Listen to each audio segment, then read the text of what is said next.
Hello and welcome to the Quarter 2 2020 review.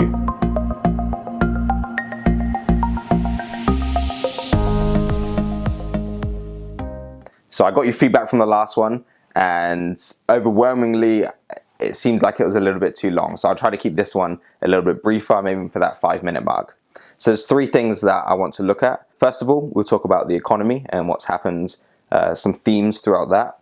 We'll then look at the markets, kind of a brief overview of what's happened, and then we'll discuss my thoughts in brief on the tech type of stocks that have come up and made people millionaires. So there's been some good. So we've seen kind of an economic recovery. We've seen the opening of different places. We've seen different provinces kind of open up their borders a little bit more. We've seen some countries in Europe open up their borders to one another.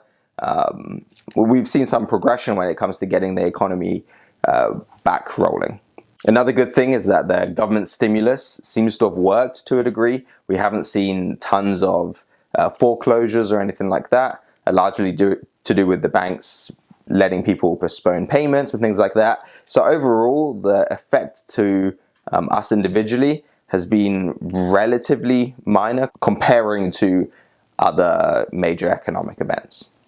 So that's a good thing. And then we're constantly hearing good things about a vaccine potentially in the works. That's obviously going to be something that everybody's holding their breath for. So that's all good news. And then on to the bad side of the coin. So despite places reopening and feeling that they're ready to, there has been an increase in cases pretty much globally. And we're seeing it impact a lot of the emerging markets more than it was before. And that's concerning because the governments don't have the same ability to provide stimulus as a lot of the first world developed nations do. When you see the type of packages that the Canada and the US were putting together, sometimes in the trillions of dollars, these countries don't have that same ability to do that. So we will see the financial impact there more than maybe we have done in Canada and the US and places and parts of Europe. Another negative is COVID-19 kind of being politicized. I don't know if that's the right word, but they're using it as a weapon when it comes to in politics. And that's obviously a bad thing. That's bad because it means that instead of making sure that we respond as best as we can, it's being turned into a political game. People are using it for advantage or disadvantage, and that's never a good thing when it comes to doing what's best for the people that are most affected by it.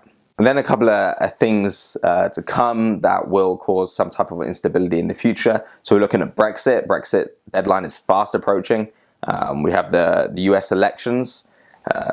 Who knows what's going to happen there? And that will obviously impact businesses, especially US businesses. If Biden wins, for instance, it's likely that the corporate tax rates will go up, which means less profit for businesses. So now for the markets. So the markets have pretty much rebounded to where they were pre-COVID, which is a good and a bad thing. It's a good thing because if you didn't sell, then you're now back up to pretty close to where we were before. But it's a bad thing because it's very clear that the markets are kind of out of touch with what's actually happening in the economy. And that's been bolstered by large valuations, I guess, in the technology and the communication sectors, which have done phenomenally well during this period of time. What does that mean overall? Well, my thoughts on where the markets are currently at is that they may be a little bit overvalued. And typically, when you're talking about overvalued markets, you would think that there's some type of reversion to the mean. So going back to what makes sense. Do I think that will happen eventually? Yes, to a degree. But with the amount of government stimulus that has been pumped into the markets and given to the end user, I think it could hold on a little bit longer than people expect. My thoughts on how the market might shake out for this year is I don't think we'll end up negative. We'll really have to see what happens during the US election and how the markets respond to potential tax increases if Biden wins. But overall, I don't think we're going to end negatively, which is a little bit scary considering what has happened during 2020. And how that plans out into the future, I don't know, which is why it's so important to make sure, I keep stressing this, that we're invested for the right time horizon. So now my opinion about these tech stocks that have mind-boggling valuations attached to them, that have barely any earnings or very close to no earnings, sometimes losing money, and that's to be careful. If you're buying these stocks, you have to understand the risk that you are taking. Like, think of what it would take for Spotify to lose half of its stock price. What would have to happen fundamentally with the company? And the truth is, I don't think it would take much. I don't think it would take anything, to be honest. I think it could be business at normal at Spotify and it lose half of its value. I don't think it has much to do with with what the company is currently doing right now. A lot of it is baked into what they could potentially someday be in the future. And then you compare that with something like RBC or CN Rail or these more established companies that have been around for a long time with robust earnings. And you think of what it would take for them for their stock price to half in value. And look at the risk of either one happening. One of them is significantly more than the other. In order for me to change my opinion on it, we have to see it work throughout a market cycle. And unfortunately, the opposite is true. We've seen a lot of companies that have very high valuations. Look at 2000s. Even Nortel, like there's lots of companies out there that haven't had the earnings to prove their stock price, and it's never ended well.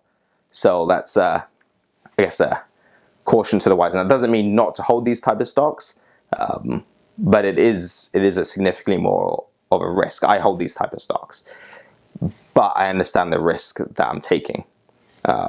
So it's just very important to really understand the risk. And if you're putting money into these type of places, you genuinely need to be 100% okay with the money dropping 90%. And for most people, they're not in that type of situation. But if you are, then there's no reason why not experiment. So that's my opinion of kind of tech stocks, just a word of caution. So that was the review for 2020 quarter 2. If you have any questions, feel free to reach out to me. I'll see you next time. Thanks, guys.